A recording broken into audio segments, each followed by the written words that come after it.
Alrighty guys, welcome back to another LEGO set review from BrickByBrick, and today we have set number 70660. This is the LEGO Ninjago Spinjitzu J, and this was part of the legacy wave of Ninjago sets and was released as part of, that wave's spinner gimmick set of sets, of which there was one for each ninja as a single pack.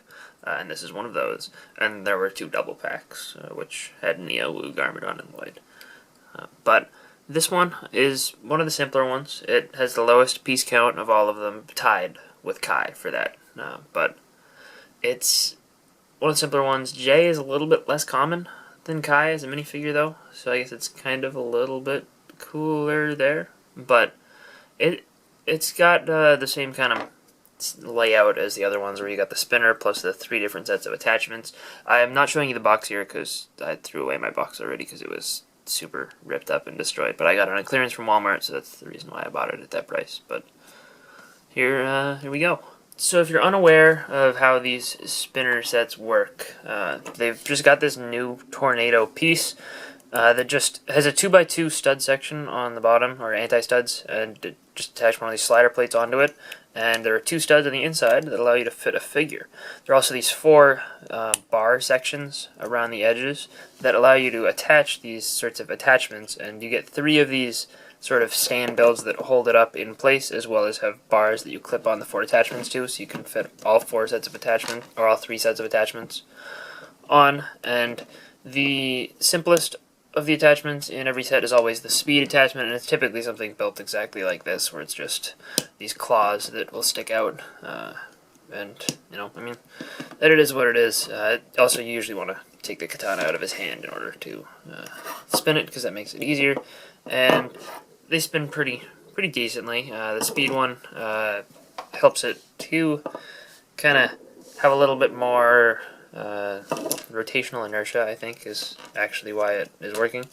But basically, it just makes it easier to spin and a little bit more sturdy than if you do it separately. You can do it separately, but you'll sometimes end up with sort of wobbles like that.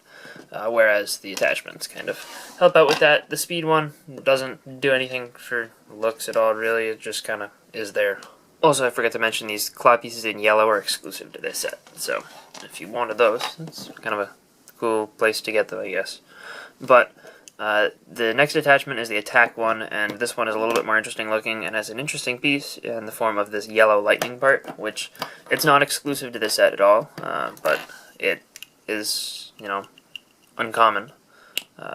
It's not a very widely used piece. I think it came in a Nexodite set or something. I don't know. And it also came in the Ultra Dragon from the Legacy Wave. But again, this is attack. Attack kind of is a little bit. It has a larger radius. It's a little bit harder to spin. Maybe I put these on upside down, but yeah, you can do it. You can also flip them upside down, which I feel like at this point is actually would be easier to spin up. Let's try it real quick, and there we go. Attack. Yeah, it works. The coal one for attack is particularly good. I think this one is kind of whatever. It doesn't add too much range to knock other figures over. It adds some, but I don't think it adds enough to make it worth it. However, the addition of these lightning pieces is cool, and it does look kind of cool, sort of like this.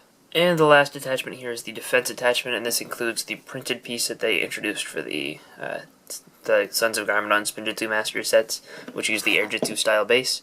And it also includes a bunch of these Power Miners gems, which those are cool pieces to get, and they're in this trans neon yellow, and that spins pretty well. It feels pretty hefty when you've got the defense one up there, and makes it a little bit of a sturdier spin if you were to attempt to interfere with it. Here, let's attempt to interfere with it. Yeah, it's still spinning. So it works decently.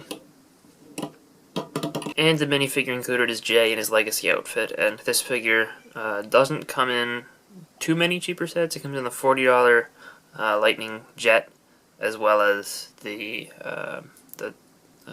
Monastery. But this is the cheapest way to get him, so that's cool.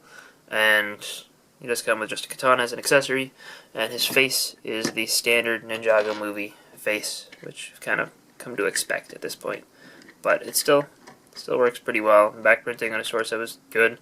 I still don't think I'm the biggest fan of these legacy outfits. The masks have grown on me a little bit, but I don't know. These aren't my favorite ninja suit ever, but I don't dislike them. It's a little bit unfortunate that this didn't get an exclusive figure. This whole wave of Spinjitzu sets, but you know, the spinner pieces are cool and kinda sort of make up for it. And yeah, overall, my opinion on this one is kind of the same as all the other spinner sets. The J spinner, I'm not the biggest fan of the color scheme on it, so it's one of my less favorite of the spinner pieces physically. The figure, again, is fine, not exclusive, so not really special. I think the part selection in this one, just for the accessory pieces, or for the attachment pieces, I think the part selection of this one is pretty good. So from that point of view, it's a decent parts pack. I don't know if I'd spend $10 on this at a parts pack, but if you find it on clearance for $5, I think that buying it for pieces is reasonable. And you know, just for me to add this spinner to my collection was really the main draw of this set. Aside from, you know, just trying to get all the Ninjago sets, but you know, this one's decent. Not my favorite. I think the Cole one is one of the better ones for the attachments, and I don't know, the Kai one is a better looking spinner, but this one isn't bad. It's just probably my least favorite of the ones that I have. I don't have the Zane one yet. But anyway, I hope you guys enjoyed this review. If you did, let me know in the comment section down below, and I'll see you guys all next time. Bye, everyone.